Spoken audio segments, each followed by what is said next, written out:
Hello students, मेरा नाम है दीपक कुमार और आप देख रहे हैं डिजिटल आईआईटीएम। आज की इस मेगा वीडियो के अंदर हम बात करने वाले हैं एडवांस एक्सेल के 4 मेन टॉपिक्स के बारे में। यानी कि आज के इस वीडियो के अंदर आपके एडवांस एक्सेल के मेन 4 टॉपिक्स क्लियर किए जाएंगे, जिनमें से सबसे पहला टॉपिक आता है आपके सामने, how to find out EMI through PMT functions. यानी कि पीएमटी फंक्शंस के थ्रू हम ईएमआई की इंस्टॉलमेंट कैसे कैलकुलेट करें, ये आपके पहले टॉपिक में समझाया जाएगा। सेकंड टॉपिक में समझाया जाएगा how to find out interest from instalments. यानी कि आप महीने के हिसाब से जो इंस्टॉलमेंट्स पे कर रहे हो, उनमें कितना अमाउंट आपका इंटरेस्ट का हर महीने के हिसाब से पे हो रहा है, उसका कैलकुलेशन हम आईपीएमटी के थ्रू सॉल्व करेंगे। तीसरा टॉपिक आपके सामने आता है कि how to find out principal amount from instalments. यानी कि आपकी जो इंस्टॉलमेंट आप पे कर रहे हो, उसमें से प्रिंसिपल का अमाउंट कितना आपका पे हो रहा है हर महीने के हिसाब से, इसका कैलकुलेशन हम पीपीएमटी फंक्शन के थ्रू समझेंगे। और लास्ट टॉपिक आपके सामने बचता है how to find out PV function. यानी पीवी फंक्शंस कैसे काम करता है इंस्टॉलमेंट्स के हिसाब से, उसके बारे में भी हम इस वीडियो में डिस्कशन करेंगे। यानी कि जो पूरा मेगा वीडियो जो आपके सामने गिवन है, इसके अंदर हम इंस्टॉलमेंट्स के बारे में ज्यादातर समझेंगे और सीखेंगे कि ईएमआई को किस तरीके से हम कैलकुलेट कर सकते हैं, कस्टमाइज कर सकते हैं, और कैसे हम इसके अंदर 4 मेन फंक्शंस का यूज कर सकते हैं। पीएमटी फंक्शन, आईपीएमटी, पीपीएमटी और लास्ट फंक्शन पीवी फंक्शन। तो ये सारे फंक्शंस आज की इस वीडियो में आपको सीखने को मिलेंगे। तो चलिए शुरू करते हैं आज की इस वीडियो को बिना किसी देरी के।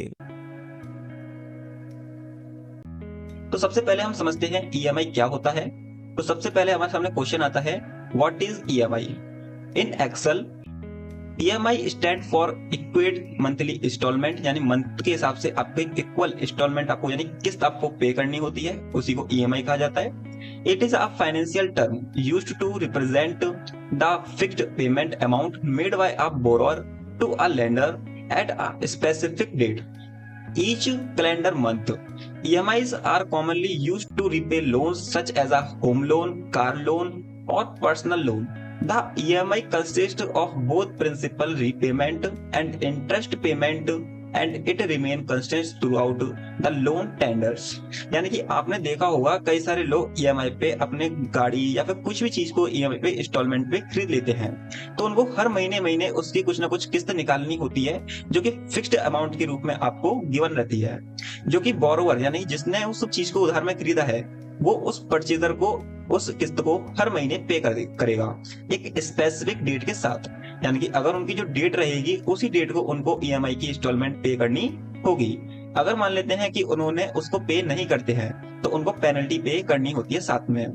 बाकी आगे आप देख सकते हैं, EMI are commonly use to repay loans. देखा होगा आपने कई जगह पर कि कई लोग सामान को ना खरीदते हुए वो लोन ले लेते हैं, और उस लोन की भी EMI बनवा लेते हैं कि वो उनको कितना कितना अमाउंट हर महीने पे करना होगा। जैसे कि आपने देखा होगा, होम लोन लेते हैं कई सारे लोग कार का लोन लेते हैं या पर्सनल कुछ लोन ले लेते हैं, जिसके लिए वो EMI कैलकुलेट करवाते हैं और साथ के साथ हर महीने अपनी सैलरी में से कुछ कुछ अमाउंट EMI के थ्रू पे करते रहते हैं, जिससे कि आने वाले समय में उनका सारा लोन चुक जाता है, यानी कि उनकी सारी पेमेंट क्लियर हो जाती है और साथ के साथ उनके ऊपर कोई भी बर्डन नहीं आता।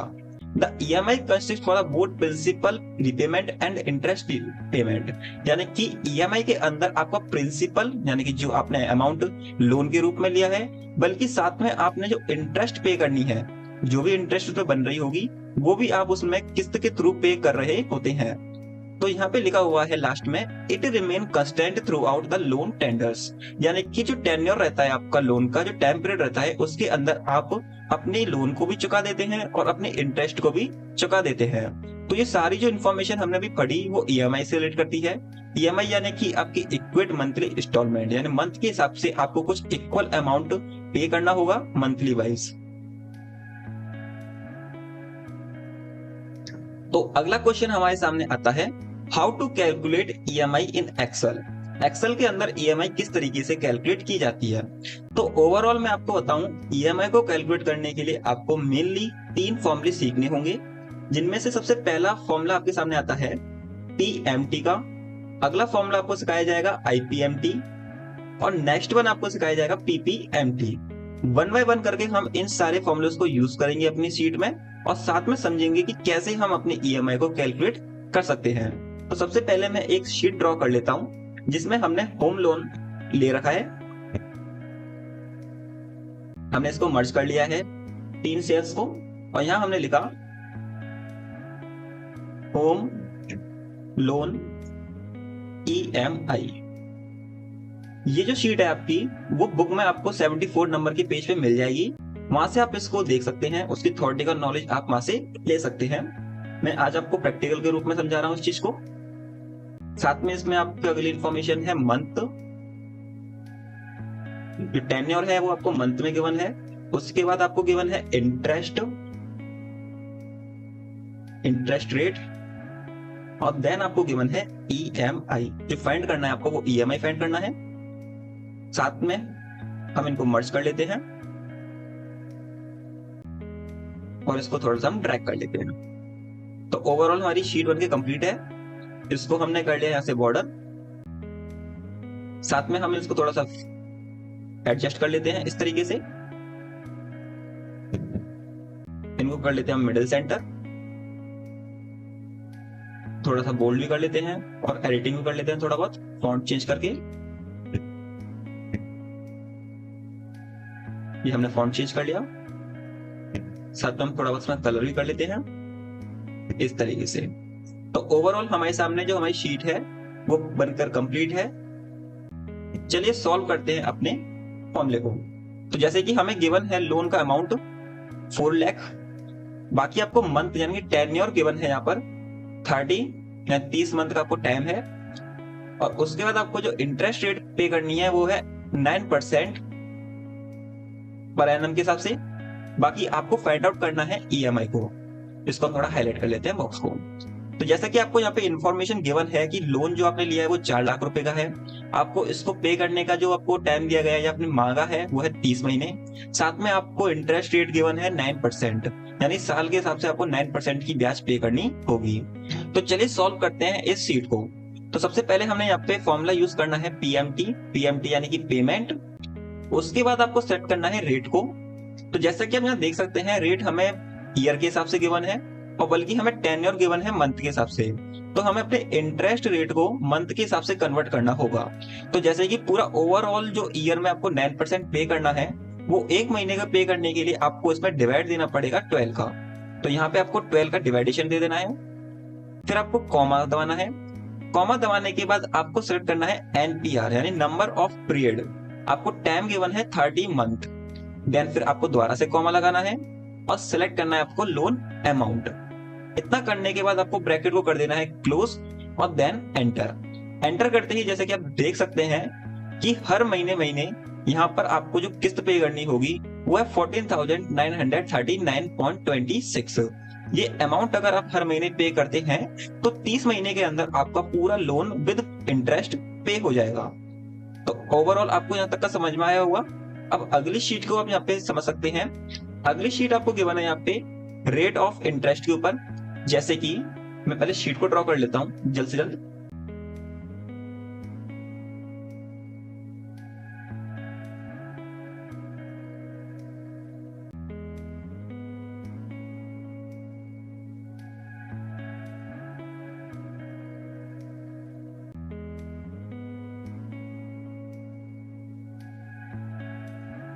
तो जैसे कि हमने यहाँ पे शीट क्रिएट कर ली है, अब हम समझते हैं इस शीट में हमें क्या इन्फॉर्मेशन दी गई है।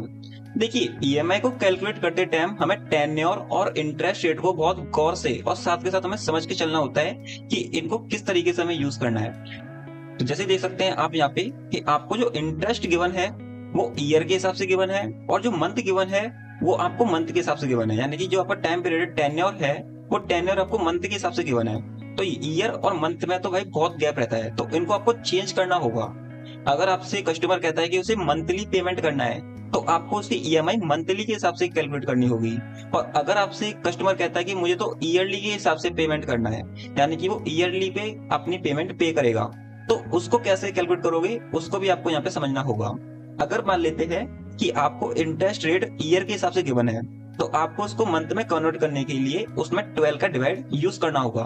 और अगर मान लेते हैं कि आपको मंथ की जगह ईयर गिवन है उनको मंथ में कन्वर्ट करना होगा, तो आपको ईयर में इंटू करना होगा 12 का।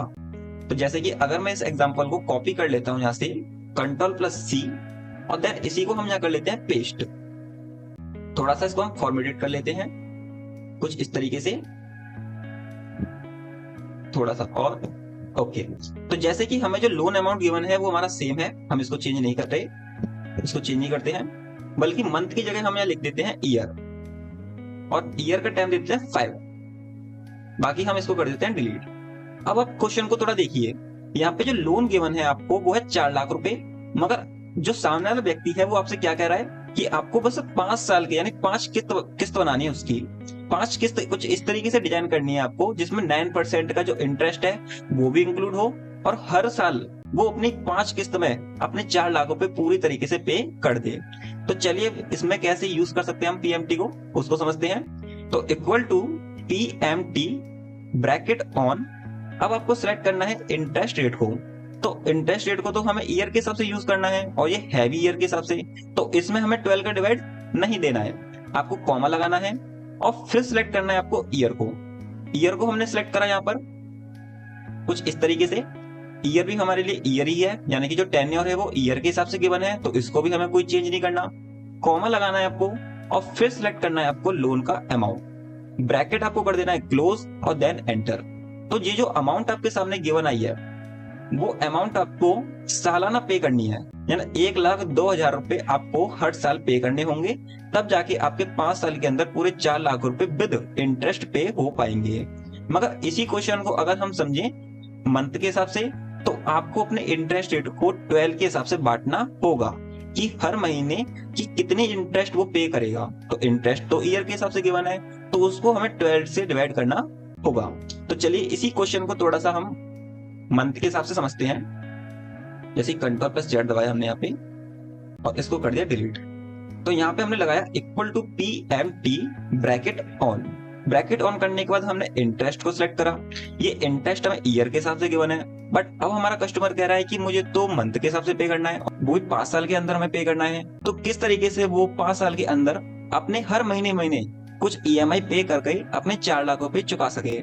तो पहले हमने इंटरेस्ट रेट को सिलेक्ट करा, बट ये मंथ के हिसाब से कन्वर्ट करने के लिए हमें 12 का डिवाइड देना होगा, देन हमें कॉमा लगाना है और फिर सिलेक्ट करना है हमें यहाँ पर ईयर को। तो ईयर तो हमें ईयर के हिसाब से गिवन है, टेन्योर हमें ईयर के हिसाब से गिवन है, इसको हमें कन्वर्ट करना होगा मंथ के हिसाब से, तो इसमें हमें यूज करना है इंटू 12, देन कॉमा, फिर हमें सेलेक्ट करना है लास्ट में प्राइस वैल्यू 4 लाख रुपए, ब्रैकेट क्लोज और देन एंटर। जैसे आप एंटर करोगे तो उसके महीने की जो अमाउंट है वो आपके सामने शो होने लगेगी कि वो हर महीने कितना अमाउंट ईएमआई का पे करे जिससे कि उसके 4 लाख रुपए पे हो जाए।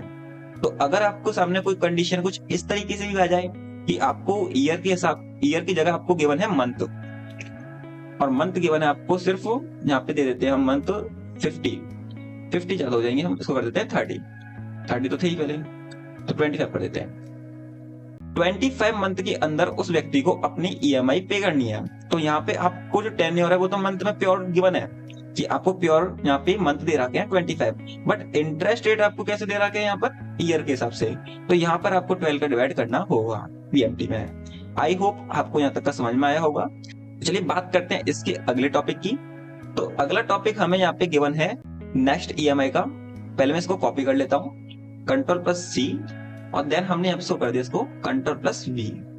ओके, ओवरऑल इसमें हमें एक और सेल ऐड करनी होगी कुछ इस तरीके से, इन दोनों को हम मर्ज कर लेते हैं। और जो हमारे पास लोन लिया गया है वो आपके पेज नंबर अगर आप देख सकते हैं 76, वहां पर हमें बाइक की ईएमआई कैलकुलेट करनी है, उसको भी सॉल्व करके देखते हैं। तो यहाँ पे हम ईएमआई ऑफ या फिर ब्रैकेट में लिख देते हैं हम बाइक, ब्रैकेट क्लोज। बाकी हमारे सामने जो प्राइस गिवन है वो प्राइस गिवन है बाइक के 1,20,000, 1,20,000 की आपकी बाइक है, जिसमें आपने डाउन पेमेंट, ये नेक्स्ट मेथड है आपकी ईएमआई का, जो आपने डाउन पेमेंट पे किया है वो है 50,000।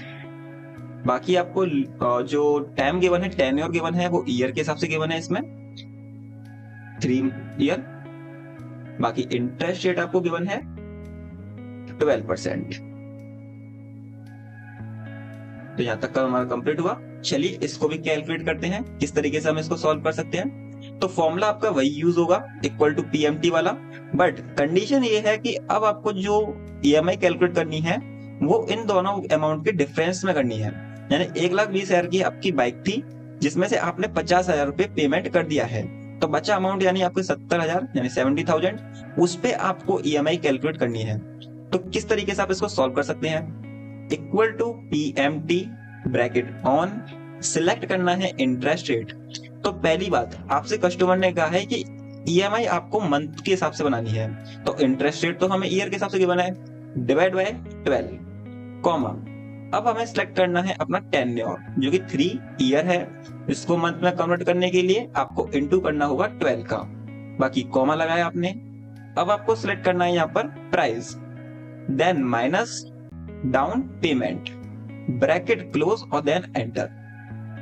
एंटर करते ही आपके सामने जो आंसर आएगा वो ईएमआई का अमाउंट है, जो कि आपको हर महीने पे करना होगा। तो ये अमाउंट आपके हर महीने के हिसाब से है। एक साल के अंदर आपने पता होगा 12 महीने होते हैं, तो 3 साल के अंदर 36 महीने हो गए। तो ये अमाउंट जो आपके सामने आया है वो 36 महीने के हिसाब से आया है। और अगर आपसे कस्टमर कहे कि मुझे तो साल के हिसाब से पे करना है, यानी मेरे लिए तो 3 किस्त बना दो हर साल की अलग अलग, जिससे कि मैं हर साल में एक एक किस्त निकाल कर 3 साल के अंदर अपने 70,000 रुपए पे कर दूं और साथ के साथ इंटरेस्ट भी पे कर दूं। तो इसके लिए आपको क्या करना होगा, equal to PMT bracket on, select rate. अब रेट को कुछ चेंज नहीं करना है क्योंकि वो ईयर के हिसाब से है, कॉमा, सिलेक्ट ईयर। अब ईयर यानी टेन्योर, टेन्योर भी हमारा 3 मंथ है, 3 ईयर है, तो no changes, comma, select price minus down payment, bracket close और देन एंटर। एंटर करते ही आप देख सकते हैं जो हमारे सामने आंसर आया है वो ईयर के हिसाब से है, यानी कि आपका जो कस्टमर है वो 29,144 रुपीज आपको पे करेगा, तब जाके उसके 3 साल के अंदर 70,000 रुपए का लोन चुक पाएगा। आई होप आपको यहाँ तक का समझ में आया होगा अच्छी तरीके से। तो हमने अपने कौन कौन से टॉपिक कवर कर लिए यहाँ पर, what is EMI, how to calculate EMI through PMT, but PMT के थ्रू आप ईएमआई कैलकुलेट तो कर सकते हो, बट कुछ क्वेश्चंस आपके सामने पुट अप होंगे जिनका मैंने सॉल्यूशन आपके सामने कर दिया है कि मंथ का टेन्योर को कैसे सॉल्व करते हैं ईयर के हिसाब से, और जो इंटरेस्ट रेट होता है उसको मंथ के हिसाब से कैसे सेट करना है आपको अपने ईएमआई में, और ईयर के हिसाब से आपको कैसे सेट करना है। तो ओवरऑल हमने 4 शीट के अंदर ये सारी चीजों को डिस्कस कर लिया है। आने वाली वीडियो में हम डिस्कस करेंगे आईपीएमटी के बारे में और पीपीएमटी के बारे में। तो चलिए शुरू करते हैं आज की इस वीडियो को। तो सबसे पहले आपको अपना एक्सेल ओपन कर लेना है। एक्सेल ओपन करने के बाद मैंने सबसे पहले आपके लिए कुछ क्वेश्चन रखे हैं, जिनमें से सबसे पहला क्वेश्चन है आपके सामने, what is IPMT and PPMT. सबसे पहले हम समझेंगे कि आईपीएमटी एंड पीपीएमटी होता क्या है। इनके बारे में हम पहले थ्योरेटिकल नॉलेज ले लेते हैं, फिर आफ्टर दैट हम इसकी शीट को सॉल्व करेंगे। तो जैसा कि आप यहाँ पढ़ सकते हैं, IPMT calculate the interest portion of a loan payment for a specific period। IPMT एक फंक्शन है जिसके अंदर इंटरेस्ट पोर्शन के बारे में कैलकुलेशन की जाती है, यानी कि आप ईएमआई के थ्रू जो भी अमाउंट पे कर रहे हैं उसके अंदर कितना अमाउंट आप इंटरेस्ट का पे कर रहे हैं उसके बारे में बताने के लिए, जस्ट आपको फाइंड करने के लिए आईपीएमटी का यूज करना होता है। बाकी अगर आप आगे पढ़ते हैं, helps user understand how much their payment goes toward interest expense, यानी कि उनका कितना अमाउंट इंटरेस्ट के एक्सपेंस में पे किया जाएगा एक टाइम पीरियड के अंतराल में। साथ में अगर आप आगे पढ़ते हैं, this function required input such as the interest rate, the period for which the interest is calculated and the total number of payment required. Payment period यहाँ पे बताया गया है कि अगर आपको आईपीएमटी का फंक्शन यूज करना है तो आपको कुछ कुछ चीजों की जरूरत पड़ेगी, जिनमें से सबसे पहले आपके सामने आता है इंटरेस्ट रेट, आपका टाइम ऑफ टेन्योर, और साथ में कितने समय के लिए आपने वो लोन लिया है या कितने समय के अंदर आपको वो लोन पे करना है। तो सिंपल वन अगर हम पढ़े, आईपीएमटी एक फंक्शन है जो कि आपकी ईएमआई से इंटरेस्ट का पोर्शन बाहर निकालेगा जिसके थ्रू आप ये फाइंड आउट कर सकते हो कि हर महीने आप कितना अमाउंट ऑफ इंटरेस्ट पे कर रहे हैं। साथ में अगर हम अगली डेफिनेशन पढ़ें, on the other hand PPMT calculate the principal portion of a loan payment for a given period. यानी कि पीपीएमटी फंक्शंस आपके प्रिंसिपल पोर्शन से बिलोंग करता है, जहां पर आपके लोन की जो पेमेंट है उसमें से आप प्रिंसिपल कितना पे कर रहे हैं उसके लिए आपको पीपीएमटी का फॉर्मूला या फंक्शंस को यूज करना होता है। साथ में अगर आप आगे पढ़ें, it helps user determine how much of their payment contribute to reduce the loan balance. यानी कि उनके हर टाइम पीरियड के हिसाब से कितना लोन का पोर्शन हर महीने महीने कम हो रहा है या हर महीने महीने वो पे कर रहे हैं, उसको फाइंड आउट करने के लिए हम पीपीएमटी का यूज करते हैं। साथ में अगर आप आगे पढ़ें, like IPMT, PPMT requires input such as the loan principal, interest rate, the period for which the principal is calculated and the total number of payment period। यानी कि अगर आप IPMT का यूज करें या PPMT का यूज करें, इन दोनों ही फंक्शंस में आपको कुछ कुछ चीजों की जरूरत पड़ेगी, जिनमें से सबसे पहला आपके सामने आता है लोन प्रिंसिपल, यानी कि आपने कितना अमाउंट का लोन ले रखा है। अगला आता है इंटरेस्ट रेट, यानी कितने परसेंट की उस पर ब्याज लगेगी। साथ में अगला पॉइंट आता है the period for which the principal is calculate, यानी कि आपका टेन्योर, कितने टाइम पीरियड के अंदर आपको वो पेमेंट पे करनी है। यानी कि ये सारी चीजें आपके पास पहले से ही गिवन होनी चाहिए, तब जाके आप आईपीएमटी और पीपीएमटी का फंक्शंस को यूज कर सकते हैं। तो ओवरऑल आपको दोनों ही डेफिनेशन अच्छे से समझ में आई होंगी। तो चलिए बात करते हैं अपनी डाटा शीट के बारे में। तो सबसे पहले मैं अपनी डाटा शीट को ड्रॉ कर लेता हूं, जो कि आपके एडवांस एक्सेल की बुक में गिवन है, वहां से भी आप इसको ड्रॉ कर सकते हैं। तो बिना किसी देरी के सबसे पहले मैं उसको अच्छे से ड्रॉ करता हूं, जब तक आप इस वीडियो को देखिए।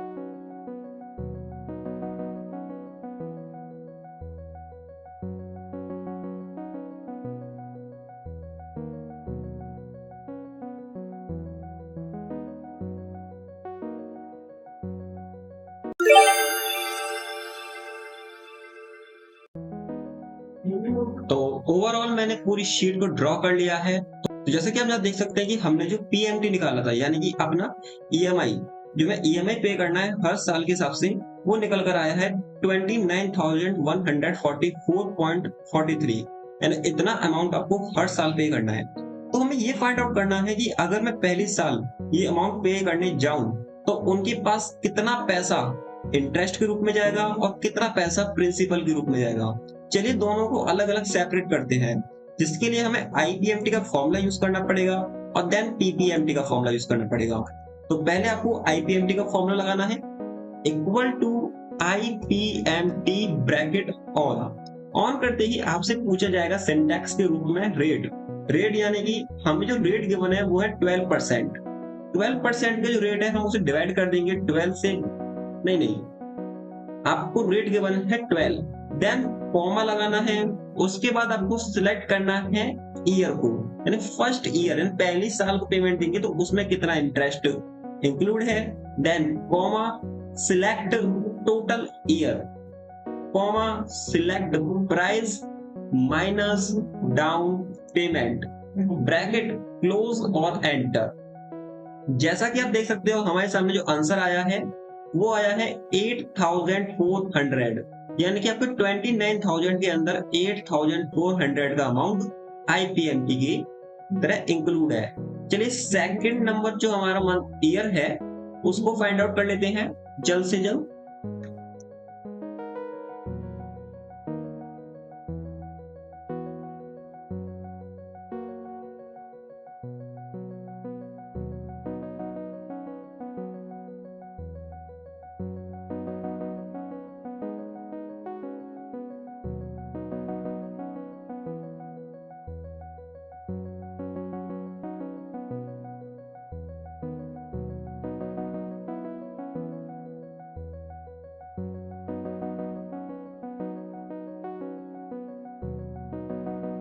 तो हमने यहाँ पे अपने तीनों जो साल थे यानी तीनों जो 3 इयर्स थे उनकी अलग अलग आईपीएमटी के थ्रू इंटरेस्ट को अलग कर लिया है।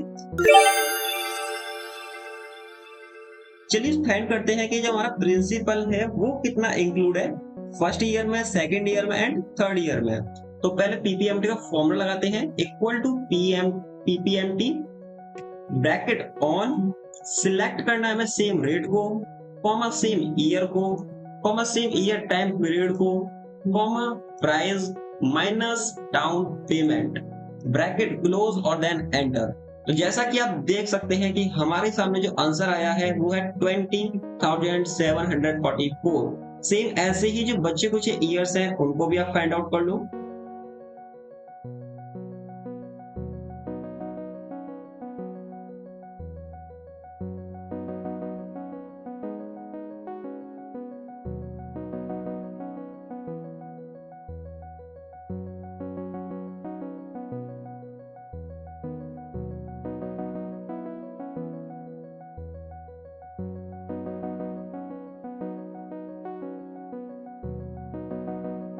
तो यहाँ पर हमने अपने पीपीएमटी और आईपीएमटी दोनों को फाइंड आउट कर लिया है। अब आपको करना क्या है, ये जो आपकी अमाउंट आ रही है और ये जो अमाउंट है इन दोनों को आपको प्लस करके इस सेल में लिखना है। तो इसकी अगर मैं आपको शॉर्टकट की समझा देता हूँ, एक सिंपल सी शॉर्टकट की होती है जब आपको किसी का भी सम करना हो, अल्ट इक्वल टू दबाते ही आपके सामने सम हो जाएगा। बट यहाँ पे आप देख सकते हो कि इसने ईयर को भी सिलेक्ट कर लिया है तो उसको हम हटाकर आगे कर देंगे, देन एंटर, और आप देख सकते हैं कि आपके सामने टोटल आ चुका है। और अब हम इसको कर लेंगे ड्रैग करते ही जैसा कि आप देख सकते हैं कि हमारे तीनों साल के जो कैलकुलेशन है वो सेम हमारे ईएमआई से इक्वल है, कोई भी अलग नहीं है। और यहाँ पे हमारे सामने आईपीएमटी और पीएमटी के थ्रू इंटरेस्ट और प्रिंसिपल अलग अलग हो चुके हैं। तो सेम ऐसे ही अगर आपको किसी का भी स्टेटमेंट ड्रॉ करना हो तो आप ड्रॉ कर सकते हो। सेम स्टेटमेंट आप चाहे तो मंथ के लिए भी यूज कर सकते हो, सेम स्टेटमेंट आप ईयर के लिए भी यूज कर सकते हो। यहाँ पे 3 साल है और अगर आप मंथ में कन्वर्ट करेंगे तो ये 36 महीने के हिसाब से कन्वर्ट हो जाएगा।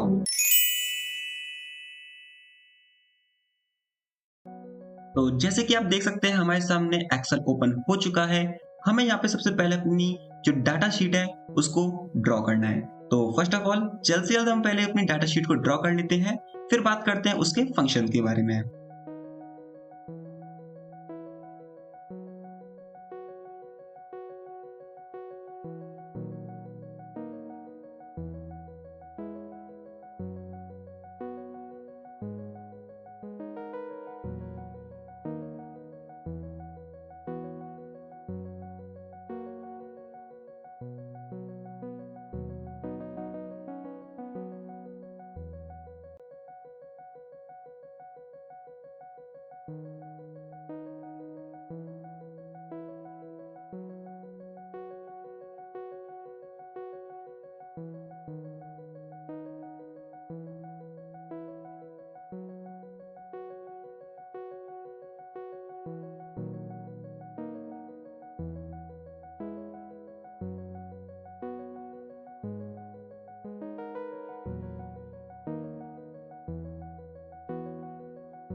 तो ओवरऑल हमने अपनी पूरी शीट को ड्रॉ कर लिया है। तो चलिए शुरू करते हैं इसको सॉल्व करना।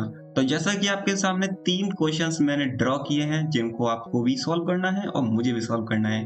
तो पहले आपके सामने गिवन है ईएमआई, यानी कि एक व्यक्ति है जो मान लेते हैं कि 500 रुपए हर महीने पे कर रहा है, मगर कितने महीने, 60 महीने, 60 मंथ लगातार वो 500 रुपए पे कर रहा है, मगर उसकी जो ब्याज है वो है 9% की, यानी इस 500 रुपए के अंदर 9% की ब्याज इंक्लूडेड है जो कि ईयर बेस्ड है, और साथ में हमें फाइंड आउट करना है प्राइस वैल्यू, यानी कि उसने रियल लोन अमाउंट कितना ले रखा है, जो कि हमें आज की इस वीडियो में फाइंड करना है और साथ में सीखना भी है कि कैसे इसको फाइंड आउट किया जाता है। तो बिना टाइम को गवाए चलिए शुरू करते हैं। तो सबसे पहले आपको दबाना है इक्वल टू बटन, या आपको लिखना है पीवी, ब्रैकेट करना है ऑन। तो जैसे कि आपसे सबसे पहले सिंटैक्स में पूछा जा रहा है रेट, यानी कि आपको सिलेक्ट करना है इंटरेस्ट रेट को। ये इंटरेस्ट रेट जो आपको सामने गिवन है ये ईयर के हिसाब से है, और हमें इसको कन्वर्ट करना है मंथ के हिसाब से। तो हम इसको डिवाइड कर देंगे 12 से, कॉमा, फिर हमसे पूछा जा रहा है एनपीआर, यानी कि नंबर ऑफ पीरियड, आपने कितने समय के लिए लोन ले रखा है।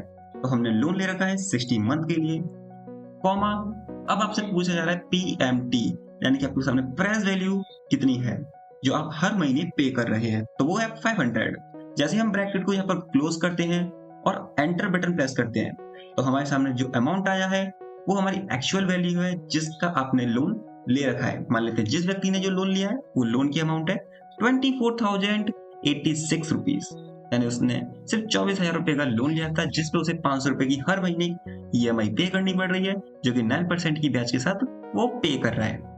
तो इससे पहले की जो वीडियो थी जिसमें हमने ईएमआई को डिस्कस किया था, अगर आपने वो वीडियो नहीं देखी है तो सबसे पहले आप उस वीडियो को देखिए, जिससे आपको समझ में आएगा ये ईएमआई को कैसे कैलकुलेट करते हैं, इस इंटरेस्ट रेट को डिवाइड हम 12 से क्यों कर रहे थे, ये मंथ हमने 60 क्यों लिए, उस सब चीज के बारे में हमने पिछली वीडियो में डिस्कस कर चुके हैं। आज थोड़ा सा एडवांस लेवल के बारे में पढ़ रहे हैं कि कैसे हम इस क्वेश्चन को उल्टी तरीके से सॉल्व कर सकते हैं, जिसमें हमसे प्राइस वैल्यू पूछी गई है। चलिए अगला क्वेश्चन सॉल्व करते हैं। मैं सोचता हूँ कि यहाँ पर हमने 35 जो लिखा है इसको हम चेंज कर देते हैं। फॉर एग्जाम्पल कोई व्यक्ति 10 साल के लिए, ये 10 ईयर है, ध्यान रखिएगा ये 10 ईयर है, तो 10 ईयर के हिसाब से यहाँ पे मान लेते हैं वो अपनी ईएमआई पे कर रहा है, और कितनी पे कर रहा है, 2500 रुपए, 2500 हर साल वो पे करता है, और वो विद 8% की इंटरेस्ट के साथ। तो फाइंड करके बताइए उसने लोन कितना लिया था। इक्वल टू, साथ में हम एक काम करते हैं, इसमें वैल्यू को इंक्रीज कर लेते हैं, 25,000 कर लिया हमने। तो फाइंड आउट करते हैं उसकी वैल्यू को, equal to PV, bracket on. सबसे पहले सिलेक्ट करना है हमें रेट को विदाउट 12 की डिवाइड के साथ, हमें कोई भी 12 का डिवाइड नहीं देना है बिकॉज ये ईयर के हिसाब से है। साथ में हमने लगाया कॉमा। अब हमसे पूछा जा रहा है एनपीआर, नंबर ऑफ पीरियड, जो कि हमारे लिए है 10 ईयर, ध्यान रखिएगा 10 ईयर, कॉमा, पीएमटी, यानी कि आपकी जो ईएमआई है वो है 25,000 रुपए, ब्रैकेट क्लोज और देन एंटर। तो जो टोटल अमाउंट का जो लोन था वो हमारे सामने शो हो गया है 1,67,752, यानी कि जिस व्यक्ति ने 25,000 रुपए हर साल पे कर रहा है उसका जो लोन है 1,67,752। आई होप आपको यहाँ तक की वीडियो समझ में आई होगी, और अगर आप अभी तक बने हुए हैं तो चैनल को सब्सक्राइब कर लीजिए और वीडियो को लाइक कर दीजिए। लास्ट का जो क्वेश्चन है वो आपके लिए है, आप इसको सॉल्व करके बताइएगा और साथ में कमेंट में जरूर लिखिएगा इसके आंसर के बारे में। जिसका आंसर सही होगा मैं इसको कमेंट भी करूंगा और साथ में उसकी कमेंट को लाइक भी करूंगा। आज के लिए इतना ही, मिलते हैं अगली वीडियो में एक नए फंक्शन के साथ, वो भी एडवांस लेवल का। और मैं आपको बताना चाहूंगा कि अगर आप एडवांस एक्सेल के कोर्स को करना चाहते हैं तो उसका लिंक भी डिस्क्रिप्शन में दे रखा है, आप ऑनलाइन एंड ऑफलाइन इसके लिए एनरोल कर सकते हैं। मान लेते हैं कि आप ऑफलाइन करते हो तो आपकी डेली क्लासेस रहेंगी, बट अगर आप ऑनलाइन करते हैं तो आपकी ऑनलाइन क्लासेस रहेंगी जिसमें आपके ऑनलाइन सेशन होंगे, साथ में रिकॉर्डेड क्लासेस रहेंगी जिनको आपको क्वेरी के साथ अपने सॉल्व करना है और अच्छी तरीके से अपनी एडवांस एक्सेल की जर्नी को कंप्लीट करना है। साथ साथ आपको इसमें मिलेगी एडवांस एक्सेल की बुक बिल्कुल फ्री विद आपके कोर्स के साथ। तो मिलते हैं अगली वीडियो में। Thank you for watching this video.